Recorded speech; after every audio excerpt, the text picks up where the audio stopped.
Have you ever asked a question and felt like you were accidentally rude? Maybe you watched the English Unleashed podcast, where they only taught can you, could you, and would you as the structures of polite English. Now, in this video, we are going to learn 27 polite phrases to help you sound natural and confident. Hello, and a very warm welcome back to English Focus Daily. I'm Roxy, and I am so happy to have you here with me today. In this episode, I will speak slowly. I know that many learners struggle with a big problem. How can I ask politely?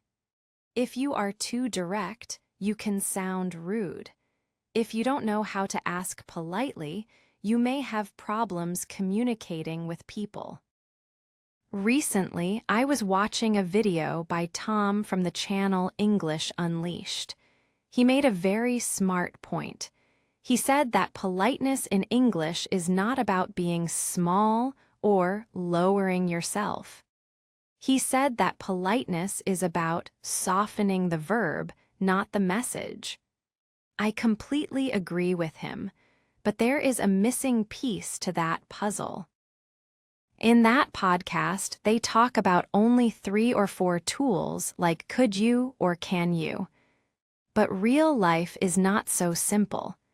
To feel confident and polite, you need a full master's toolbox. Imagine a mechanic with only one tool. He cannot fix many cars with only one. In the office, university, meetings, parties, dates, and job interviews, you need different polite phrases. In this episode of English Focus Daily, I am giving you the complete set, 27 magical structures from our exclusive guide. We are going to learn how to ask questions politely in real life. Grab a notebook, find a comfortable chair, and let's start this journey together. Let's start with may, which many people think is too old, but they are wrong. This word is like a VIP pass. It shows that you respect the other person's space and time. 1. May I? Imagine you are at a new friend's house. You are thirsty. Now, in your head, you think, I want water. But if you say, give me water, it sounds like a command. Instead, we use may I, you can ask, may I have a glass of water, please? It's simple, it's short, but it's incredibly polite. It shows you are asking for permission. 2. May I ask? This is one of my favorites for a first meeting. Sometimes we need to know something personal, like a name or a job. Instead of jumping straight to the question, we put this little bridge in front of it. May I ask your name? Sounds like a gentle invitation. It's much warmer than just saying, what's your name? 3. May I ask if? This is for those yes or no questions. Let's say you want to know if somewhere has Wi-Fi. So instead of asking, do you have Wi-Fi here? We soften it. May I ask if you have Wi-Fi here? By adding may I ask if, you give the other person a chance to feel comfortable. It's like knocking on a door before you enter. Now let's talk about could. If may is very formal, like a suit for special days, could is a very nice, clean shirt. You can use it every day in the office, at the park, or in a shop. It's the most common way to be polite in English. 4. Could you? Could is the professional brother of can. It adds a layer of respect. When you need help, don't say, help me. That's a bit too strong. Try, could you please help me? When we use could, we are asking about the other person's ability. It's like saying, is it possible for you to help me? It gives them the freedom to say yes. 5. Could you tell me? This is perfect for when you are a tourist or in a new place. Instead of saying, "Where is the train station?" which is a bit dry, you can say, "Could you tell me where the train station is?" Notice how the sentence flows. It sounds much more natural. 6. Could you tell me if? This is for yes or no information. Use this when you aren't sure about something. For example, you are at a cafe and you want to know if the cake is fresh. You can ask the waiter, "Could you tell me if this cake was made today?" It sounds professional and polite. 7. Could you let me know? This is for the future. Maybe you are waiting for an email or a package. Instead of saying, "Tell me when it arrives," you can say, "Could you let me know when the package arrives?" It sounds like you are asking for a small favor, not giving an order. 8. Could you let me know if? This is great for confirming plans. Could you let me know if you are coming to the party? It's a very common way to check someone's status without being pushy. 9. Could we? When you are with a group, like at a restaurant with friends, you use this for everyone. At the end of the night, you can ask, "Could we have the bill, please?" It's a collective request that sounds very smooth. 10. Could I? This is your go-to for fast permission. If you are in the office and you want to borrow a pen, just ask, "Could I borrow your pen for a second?" It's quick, it's easy, and it's always polite. Before we continue, let's look at can you. I call this the natural and safe tool. It's for daily life with people you know well. When you say, "Can you send me the file, please?" you are being clear and friendly. The word would is special because it deals with preferences. It asks people what they feel like doing, not just what they need to do. The would structures are all about giving the other person a choice. When people feel they have a choice, they don't feel pushed.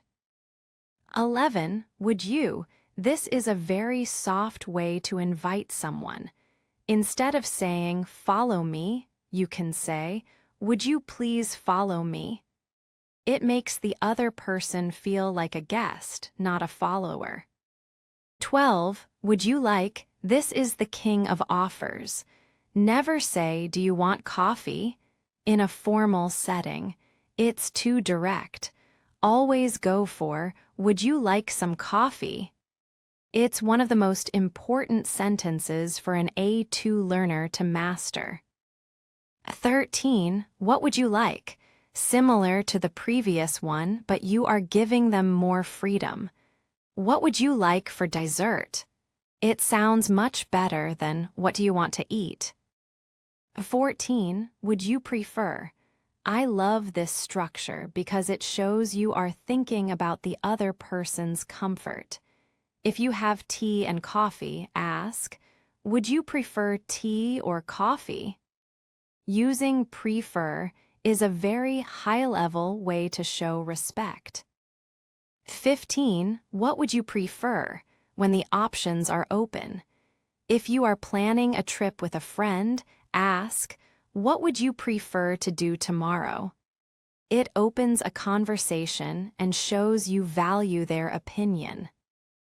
16. What would you recommend? This is actually a compliment. When you ask this, you are saying, "I trust your taste."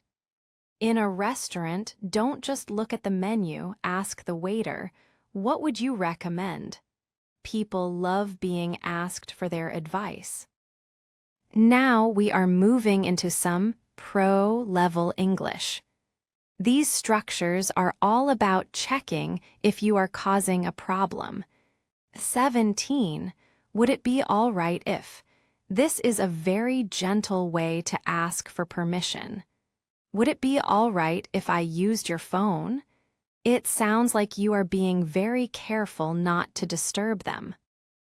18. Would it be okay if this is the younger brother of the previous sentence? It's very common in daily life. Would it be okay if I left a bit early today? It's a soft way to ask for a change in plans. 19. Would it be possible? This is the magic phrase for big requests. If you are asking for something that takes a lot of work, use this. Would it be possible to finish this report by Friday? It's not an order, it's a question about possibility. Now pay attention, we are talking about the mind structures. Many students make a big mistake here. Mind equals problem. Answer no equals no problem. Start practicing these today. When you use would you mind, or would you mind if, or do you mind, you are not asking can you do this. You are actually asking, do you have a problem with this? Or is this a problem for you? This is the golden rule of mind. If you say yes, it means, yes, I have a problem, don't do it. If you say no, it means, no, I don't have a problem, I am happy to help. No, go ahead. Not at all. No, not at all. No, of course not. No problem. Yeah, that's fine. Sure. Of course. No, please do. This answer is fit for do you mind? 20. Would you mind plus ing? This is for when you ask for something that is a bit of a Would you bother. mind plus, For example, if you want someone to move their bag, ask, would you mind moving your bag? Wait, a big grammar warning here. After mind, we always use ing. And remember the logic. Would you mind means, is this a problem for you? So, if you are happy to help, you say, no, not at all. 21. Would you mind if? Another way to ask permission. Would you mind if I sat here? Notice we use the past tense, sat here, for extra politeness. Again, the answer is no if you are happy for them to sit there. No, I don't mind. 22. Do you mind if? This is a bit more casual.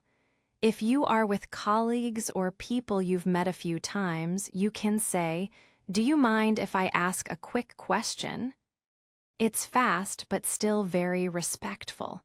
The answer should be, no, please do, or not at all. Finally, we have the secret sauce. These structures make you sound like you have lived in London, Sydney, or New York for 10 years. They remove all the sandpaper from your English and replace it with velvet. 23. Do you happen to? This is for when you are looking for something but you aren't sure if someone has it. Instead of do you have a pen, ask, do you happen to have a pen I could borrow? It means maybe you have one, maybe you don't. Either way, it's fine.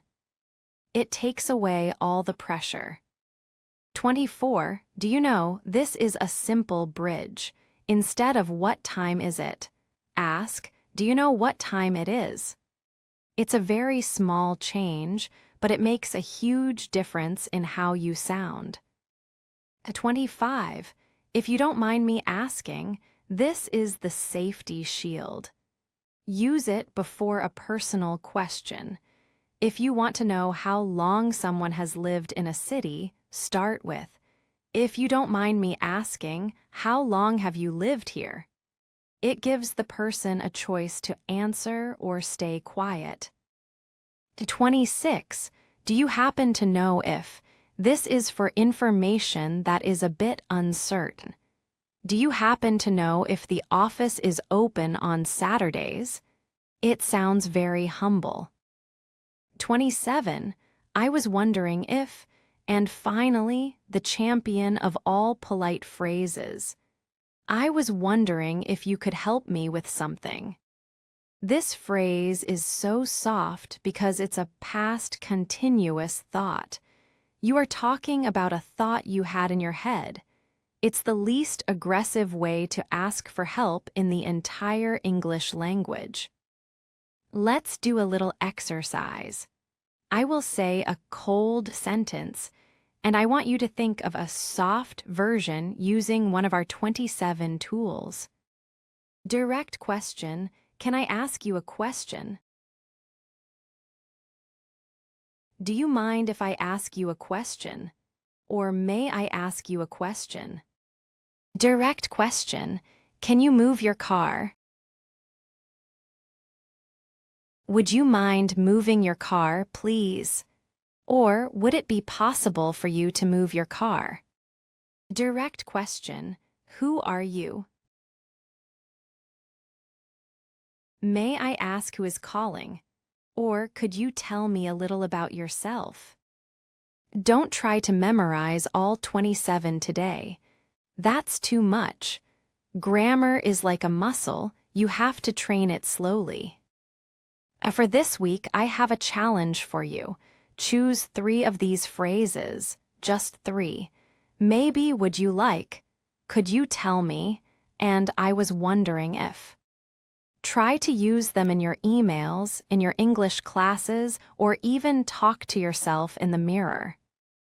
Once you feel comfortable with those 3, come back to this list and pick 3 more. Before you know it, your English will sound natural, professional, and kind. Before we go, I have one final mandatory learning tip. This is essential for consistency and for even better learning. Try listening to this same talk again. Don't just listen once.